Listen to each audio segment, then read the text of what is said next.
Top 7 Dicas fundamentais para sucesso na jardinagem. A pandemia transformou boa parte dos nossos hábitos ao passarmos mais tempo em casa e estarmos agora diante de mais empecilhos para ter contato com a natureza.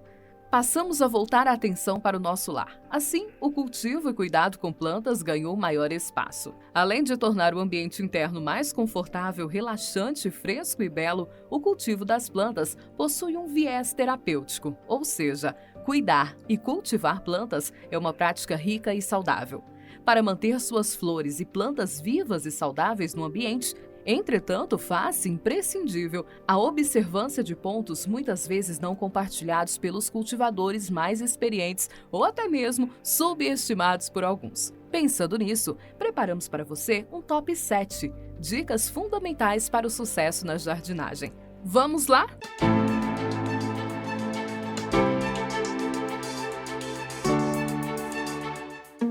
Primeiro, conhecimento do clima. O primeiro passo para ter sucesso na jardinagem é o conhecimento do clima do ambiente escolhido para o plantio. Se você mora na região centro-oeste e deseja cobrir uma área com vários trechos intensos de grama, mas está a poucos meses do inverno, deve estar percebendo que o clima é ensolarado e extremamente seco nessa época do ano. Portanto, plantas nessas condições exigem um trabalho redobrado para manter a umidade do solo necessária ao crescimento das plantas. No entanto, se você resolver plantar nesta mesma região durante a primavera, terá outros resultados. Assim, as plantas nativas do local são as melhores para o plantio no seu jardim. Elas já estão adaptadas e, por isso, são de mais fácil cultivo. Essa opção é melhor ainda para iniciantes na jardinagem. Você precisa ter conhecimento sobre o clima, temperatura, tempos de chuva, estiagem e umidade do ar para então tomar conhecimento das necessidades que as plantas que você deseja cultivar demandam.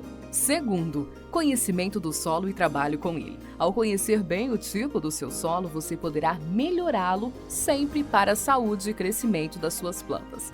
Assim como o clima adequado, cada planta exige um tipo de solo diferente. Por isso, você deve agrupar as plantas que demandam o mesmo tipo de solo e as mesmas necessidades de rega.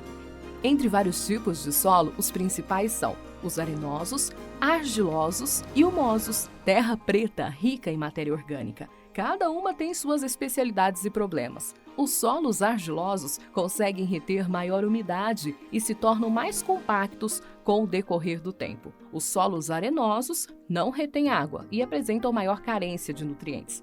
Já os solos humonosos são considerados os melhores para a maior parte das plantas e jardim, pois apresentam mais nutrientes, frescor e maciez para as raízes. Terceiro, escolha da planta ideal e testes iniciais.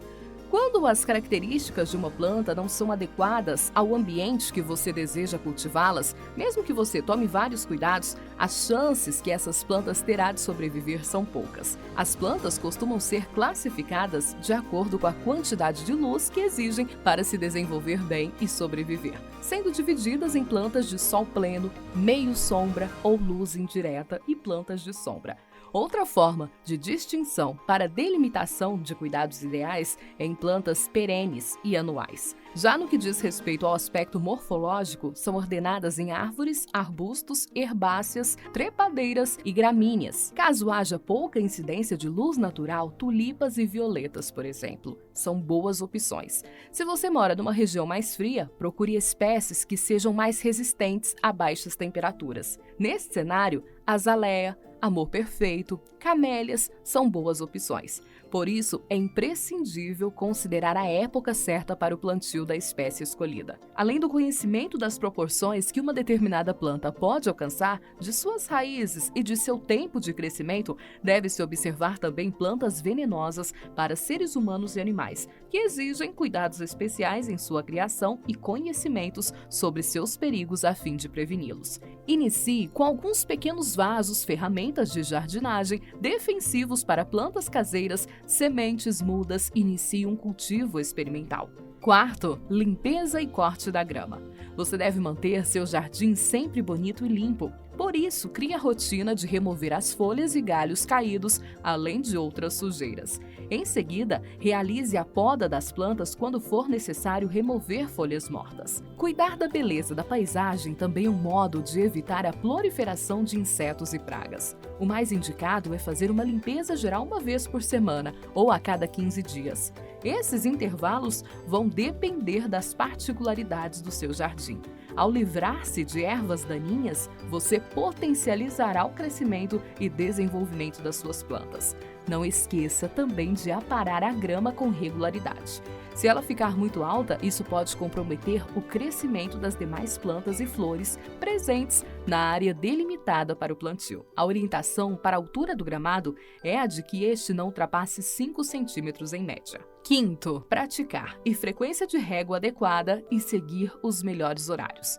Ao optar pelo plantio de uma planta, é essencial buscar informações sobre seus hábitos de rega. Inclusive, mesmo exigindo quantidade e frequência de regas diferentes, as plantas podem se beneficiar do mesmo horário de rega. Os horários preferenciais para rega são 2: no início da manhã e tarde, após a dissipação do calor. Obedecendo a essa indicação, você evita a instalação de fungos nas plantas, o que costuma provocar a morte das mesmas. A maior parte das plantas pode ser regada nesses horários, embora exijam exceções, pouquíssimas, que apreciam a rega em outros horários. A exemplo das rosas, o horário ideal para a rega de uma roseira é ao meio-dia. Praticando-se a rega nos horários adequados, o solo e as folhas secam com maior rapidez. Outra dica é a rega profunda do solo. Se a planta estiver no vaso, deve ser regada até a água sair pelos furos de drenagem. E estando em canteiro, deve ser feita várias pequenas regas, de modo que a água penetre no solo ao invés de escorrer em sua totalidade. Sexta, determinadas plantas, quando cultivadas juntas, podem se juntar entre si. No seu planejamento, considere o plantio complementar de espécies diferentes. Plantas específicas ajudam outras a manter as pragas sob controle, e outras costumam crescer bem juntas naturalmente. Interessante é notar que muitas plantas têm habilidades, enquanto algumas têm o potencial de curar doenças ou saciar a fome. Outras podem funcionar como complemento a outras plantas. Funcionando muito bem em jardins comuns, o plantio complementar é ainda melhor para hortas orgânicas. Quando dizemos que uma planta complementa outra, estamos falando também de compartilhamento de sombra e nutrientes do solo. A única regra é não plantar mudas que vão disputar espaço, luz e nutrientes. Sétimo, seja orgânico. A jardinagem orgânica traz diversos benefícios para os seus adeptos. Ao praticá-la, seu jardim passa a adquirir muito mais vida, cor e perfume. Inclusive, as hortas cultivadas terão mais sabor e menor risco de câncer no seu consumo. Na jardinagem orgânica, não são usados produtos químicos industrializados e sintetizados em laboratório, como os conhecidos agrotóxicos. Um inseticida de água e alho ou óleo de NEM, por exemplo, são orgânicos. E aí, gostou do nosso conteúdo? Então já curte aí, comenta e compartilha. Beijo pra você, até o nosso próximo vídeo.